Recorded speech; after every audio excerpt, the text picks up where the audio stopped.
All right. Welcome to the weekly recap of the Push and the Cushion recap, local recap. What do we have this weekend? Kennedale. We were all at Kennedale this weekend.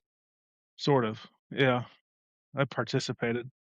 Well, we were all there. Yeah. Your brakes didn't show up. And my brakes didn't show up. We couldn't get figured Wicked out. fast in the heat race. Wicked fast. You don't need brakes there, Uh, but when it got late and slick, it was bad news. Real bad What a news. great turnout.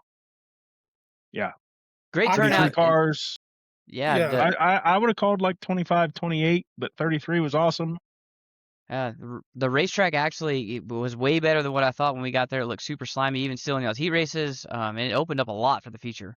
So I think Kennedale learned something from the Outlaws and their just procedures because they sent the sprint cars out third, which is great, and the track had like some meat to it for hot laps. We didn't hot lap at 18 and 19 seconds to just, throw slime all over the racetrack and check our system. So they gave us something to work on. They let everybody hot lap before the heat races, a lap or two just to make sure we knew what we had. Um, they, they tried to roll in the track. That was a positive move in the right direction as far as just the quality of racing. The heat races, the track was juiced up and ready, but you could at least kind of run two grooves wide open. It wasn't super narrow. I mean, John Ricketts made some moves in his heat race. Chad did. Marcus did. And then poor old Jeb got hung up in the back of his heat race, but you could at least pass, which is it's not super unusual, but it's not very common at Kennedale in heat races. Well, Yeah, what no, about what about the feature? The feature had a lot of passing. Kobe Stubblefield was plus 14. Wasn't Jeb Sessoms plus like 9?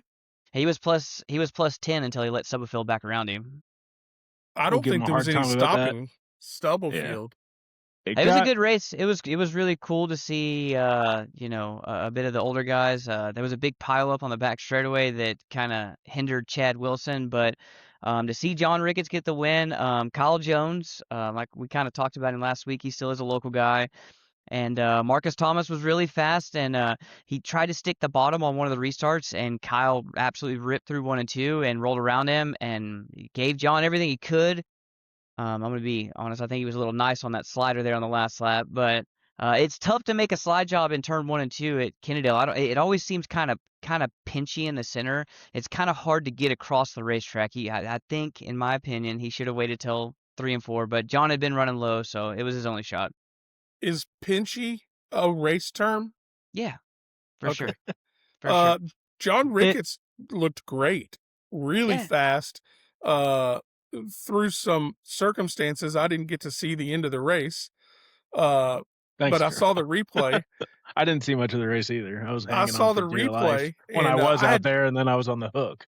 I had no idea that the finish was so exciting, like it was. I'm very respectful, I think, but a great finish.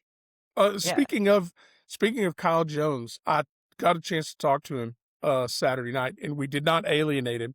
He's still open to the idea of being on the podcast. So He's still a local guy. He's a local guy right now. Yeah.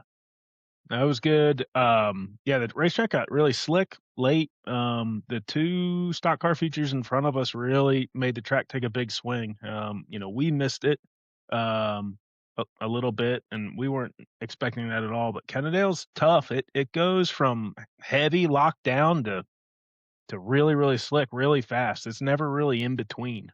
I think they did a really good job, though, about leaving some meat on the top so that if you wanted to go up there, it wasn't curbed up. I mean, it had a bit of a lip, but it was really slick to get across there. And I think that a lot of people, I talked to Chad Wilson too about it. I think you needed to be tighter to get across to the center, and there was too many people. To me, I was sitting in the grandstands. I wasn't on the racetrack, but it seemed really slick on entries. Yeah, I can vouch for that. It was really, really slick. But it was a good without race. brakes. Yeah, So yeah. And I'm proud of Kennedale. Kennedale did a great job. That's awesome to open up sprint cars, local sprint cars around here like that.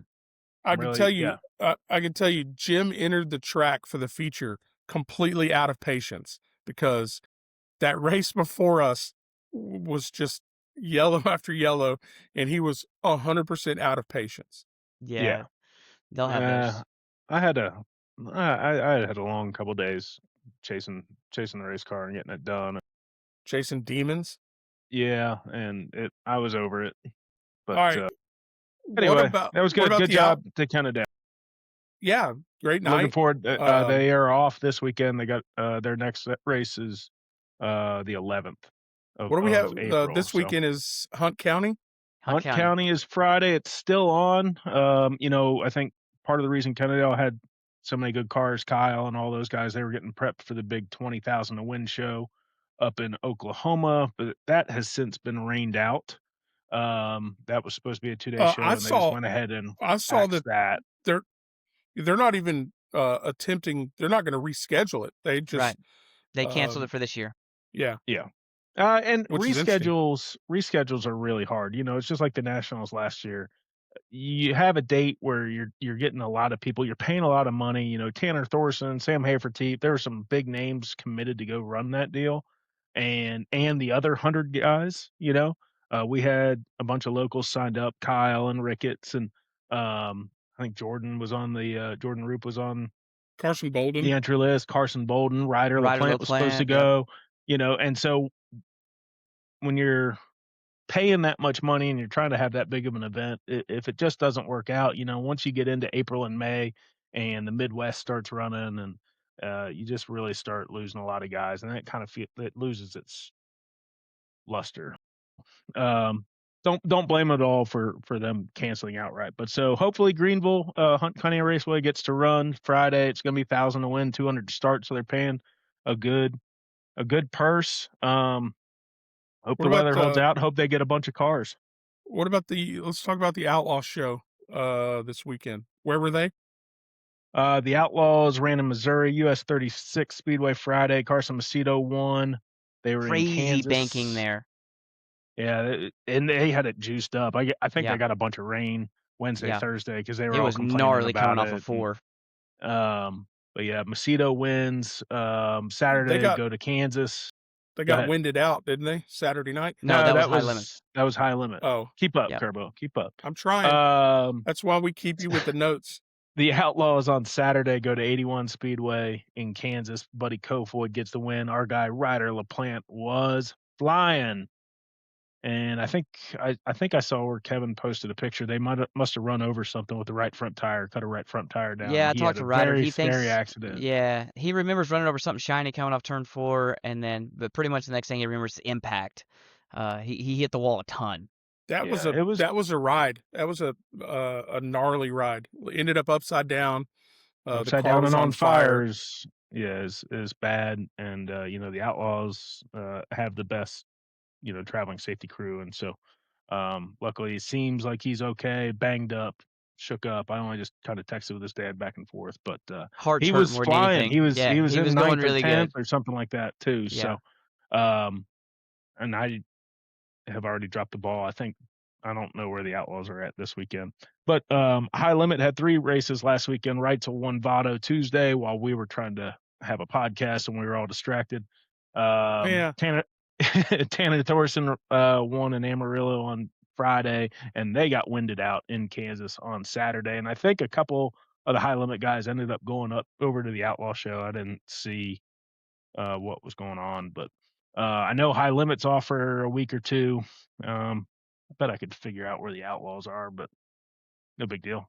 Look it up. It's on Dirt Vision, worldofoutlaws.com. We had a lot to You don't talk need about me to do locally, that. though. It was good. Yeah. Anyway, good. 33 cars. I got tore up. I tore up Devin Diebrick, my bad. And I know a couple other guys tore some stuff up. So hopefully it's not too bad. They get a good car count for Greenville this weekend. Kennedale is next weekend, The and 11th. the 11th of April. And RPM there's is the also 18th. Power Eye Midgets up at I-44 in Oklahoma City, and Micros are also running up there. That's next weekend, the 11th. So I'm sure our guest this week, Wout Hoffmans, will be up there. But that's what's going on here in the next week or 2. Hopefully it stays dry and we get some racing in, but it doesn't look good. So Well, that's your weekly recap. We appreciate it. Thanks for listening.